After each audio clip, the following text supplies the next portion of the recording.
Hello, I am here with Dr. Lucinda Kjerulff. We are going to do another interview beyond the headlines, making childbirth safer. And I'm so thrilled to have Dr. Kjerulff. She goes by Dr. KJ by her patients and doctors, so I think I might do the same if that's okay. Oh, absolutely. We're really excited to have you. I'm just going to talk a little bit about your background so our viewers know who we're talking to and why we're so just honored to have you spend a few minutes with us today. Dr. KJ received her medical education at the University of Florida and participated in the very prestigious Junior Honors Medical Program. She developed an early love and interest in women's health during her medical training and career, and has since gone on to become a chief resident, very active also in research and at the University of Florida Shands Hospital. And anyway, she has now moved on and is at Celebration Hospital, which is right outside of Orlando, with a lot of interest in a few different areas, but including most notably high-risk obstetrics. So we're going to talk a little bit about a unique role that you play at Celebration Hospital. Yes. Because you are what is called an OB hospitalist. Yes. So why don't you tell us a little bit about how an OB hospitalist is different than a regular OB? Yes. So an OB hospitalist is an obstetrician, and it is a position that starts off as a hospitalist-based focus. And so as opposed to having responsibilities or scheduled surgeries, our primary basis is in the hospital. So we serve to be readily available for any obstetrical emergencies or consultations real time. So we are still board certified and we still follow the same guidelines as private OBGYNs. And in this whole course, we're really trying to focus on the issues of maternal mortality and morbidity. And we know this is a significant issue here in this country. It's a significant issue both in terms of mothers dying, but as well for mothers having what might be called a near miss or just a really bad outcome short of dying, something that probably was preventable. Talk a little bit about how can the OB hospitalist concept, the concept of an on-staff doctor who's always there. They're not the doctor that sees you through all your prenatal care, but there's always a doctor in the hospital if you show up for any OB related matter. How can that contribute to addressing and making childbirth safer?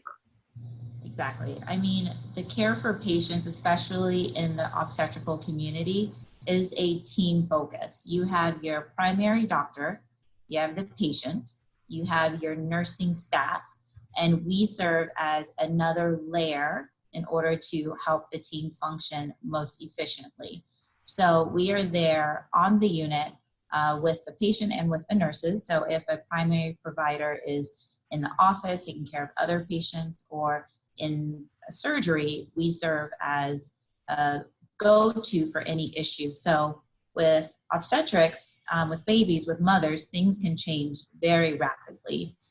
You can have just a clinical picture in front of you where a person is exhibiting signs of their pathophysiology changing, and you won't be able to get that by a lab value or a testing or over the phone. You need to be there to really look at the person that you are taking care of. So traditionally, that was the nursing role, but now you have the nursing and you have the physician that is there 24/7. And with the same model, usually that physician works less hours in a day, so you're constantly having a fresh, rested person that is there taking care of these high emergency, high stakes situation. So at your hospital, this program has been in place for about a year. Is that right? Right. At our current location, yes. At your current location. So maybe thinking about your current location as well as maybe where you implemented it elsewhere, do you have any anecdotes of where you've already seen it have an impact on what could have been a really bad situation, but having the hospitals there made a difference? Absolutely. We have a couple of physicians that they do serve different hospitals. And so a physician can be called for a delivery at an outside hospital while they have a patient at our hospital. And in this model, they are actually able to do that because they know that they have us. So when a patient goes from 5 centimeters to 10 centimeters and they're ready to deliver, and it was not anticipated that they would be ready to deliver so quickly, we are there to just walk around the corner and be there for that patient and that baby. In our current model, we actually meet the patients when they come in. We can meet them through a tour of the hospital, but we see all of our triage patients before they get admitted. So they already are familiar with the fact that there is another provider on the floor for if they need anything. So the scenario that you're posing is a woman progressing very quickly from, being ready to deliver.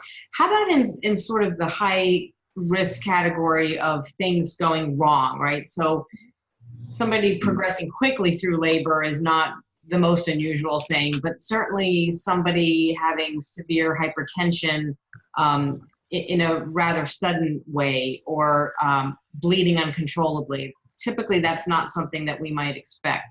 Have you found situations where having a hospitalist there and being able to swoop in and deal with an emergency, essentially emergency? Yeah, absolutely. A life-threatening emergency.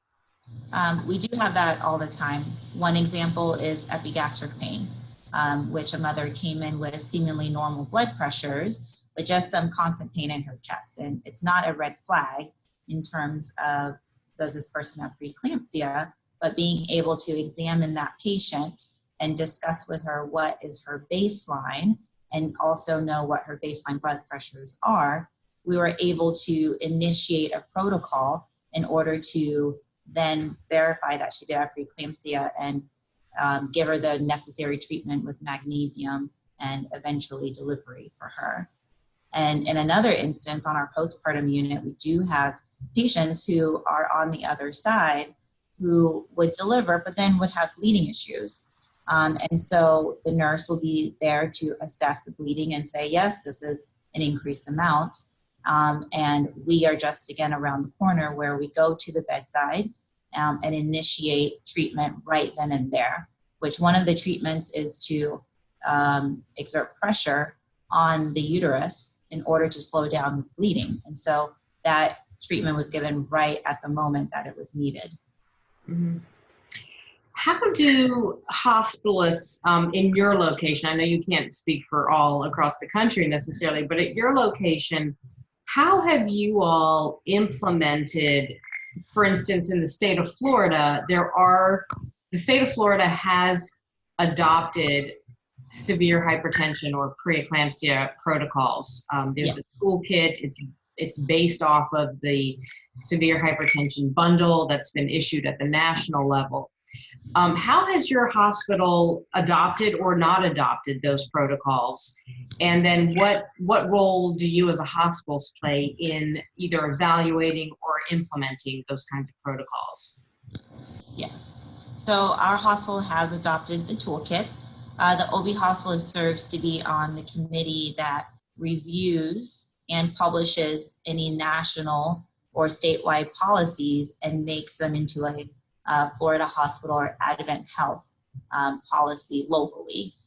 We also actually work with the maternal fetal medicine doctors closely so that on a day-to-day basis that we serve as sort of like the standardization of care in terms of making sure that the unit is following the policies.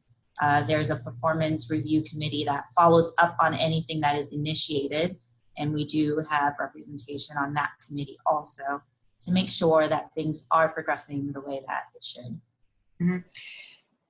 Do you all involve patients in those, you mentioned some review committees and just sort of assessing new protocols or policies. Do you have any kind of patient advisory council? And if not, how might you be open to something like that to involve patient perspective in the decisions and protocols of the hospital? Yes, we don't have anything yet, patient perspective-wise, that is an official conduit for them to respond, but we do that on a day-to-day basis. And so whenever we have these meetings, we bring forth patient comments and situations and specific examples that they are inadvertently actually influencing what we do. But we would readily involve any patients in any of our committees that we feel that is going to be vital to changing what is needed to provide their care. So if you could offer recommendations, not necessarily to patients who are going to show up just at your hospital, because this is something that, you know, we want to be able to make this applicable to patients wherever they live. Yeah.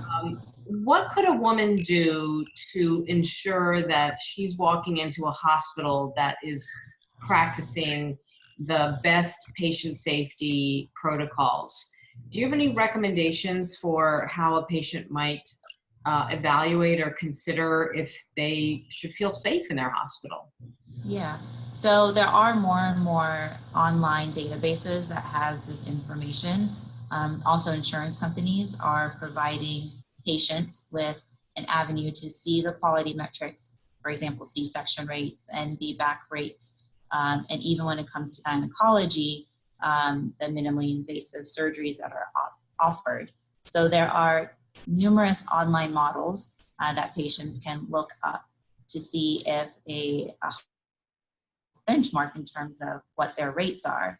But beyond that, I would also say that once a patient finds a facility or a physician that they feel like will provide their care, that they have that one-on-one experience with them to make sure that the physician on paper is who they're looking for, but also personally that they will listen and address any issues that they have. So to make sure that in an emergency situation that they would be able to trust that that physician has the knowledge, but also has their best interests at heart and will listen to any concerns that they have. So that's a really, really important theme that we hear a lot from patients, is really their desire to be heard by their healthcare providers. So since you brought that up, let's talk a little bit, because it would seem to me that possibly the only barrier that we might see to the adoption of OB hospitalists is that patients, women who have gone through their prenatal care with their favorite doctor, this is actually sort of contrary to that model, because you might have your favorite doctor and that's really who you want to deliver your baby.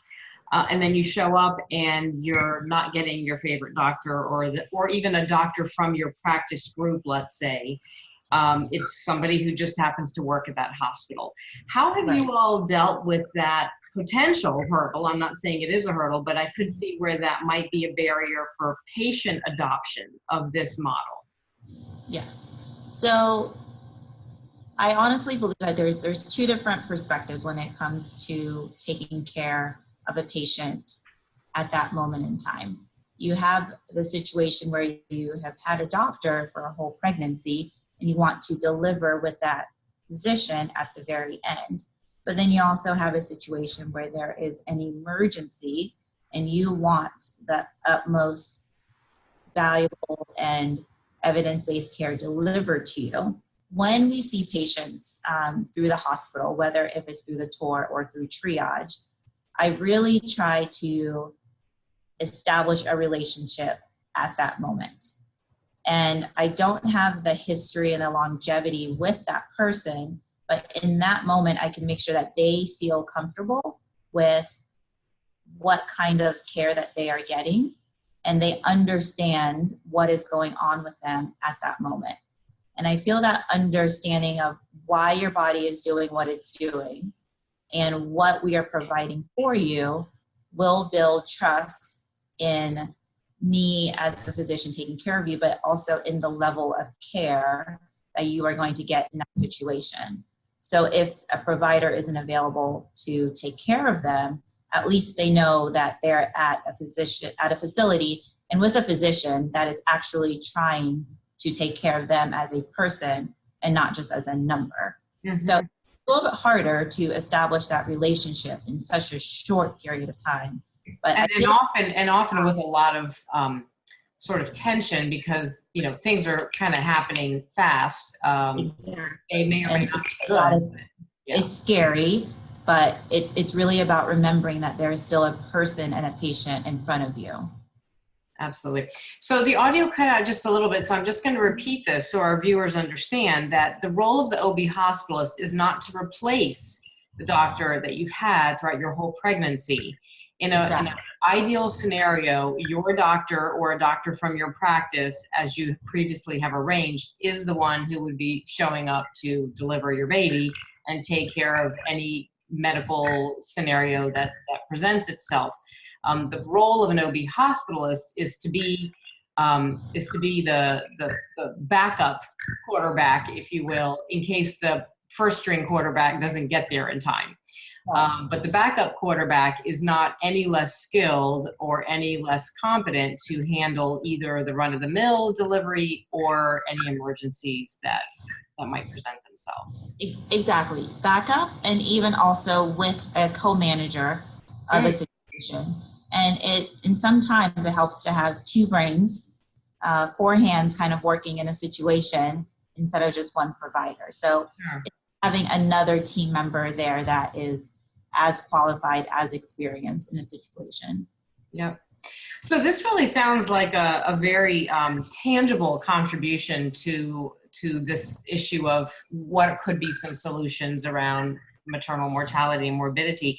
How widespread are hospitalists here in the U.S., specifically OB hospitalists here in the U.S.? It's growing and growing every year. So it was in the early 2000s when the concept really first came out. And most recently, I would say about 17% to about 20% of hospitals across the nation do have an OB hospitalist model. And more and more facilities are adopting it because they are realizing that it is important in terms of full care that's up to date in terms of all of the new information and policies out there. Mm-hmm. So right now, about a fifth of the hospitals in the country, maybe a little less than a fifth of the hospitals are using OB hospitalists. It certainly sounds like something worth advocating for. Well, we're out of time today. I don't know if there's anything else that you wanted to share with our audience. We've got just a minute left for you to share any other thoughts that you have on this issue of maternal mortality and morbidity. Any advice that you have for patients in terms of, as you've very eloquently said, the need to be heard is a huge piece. And if you have any recommendations for patients and how they can help ensure that happens. I tell patients all the time, you follow your gut. If you feel like something is not right and it doesn't sit well with you, you speak out. And if you're being taken care of a good physician, they will listen to your concerns and they will follow through with whatever additional treatment or evaluation is needed. But definitely speak up, I think. Yeah. Good. Thank you so much. Absolutely. Well, we are, again, thrilled to have been speaking with Dr. Lucinda Kjerulff. She is an OB hospitalist at Celebration Hospital right outside of Orlando, Florida, talking to us about another potential solution as we tackle the issue of maternal mortality and morbidity beyond the headlines, making childbirth safer. Thank you so much for your time. And for those who are watching this and who are potentially interested in getting involved in some of these initiatives, we are hosting a Champions for Change Summit in Chicago this October. There is information on our website and in a link below here where you can find out more about that. But again, thank you so much, Dr. Kjerulff, for being with us today. Thank you for having me. Thank you. You're welcome.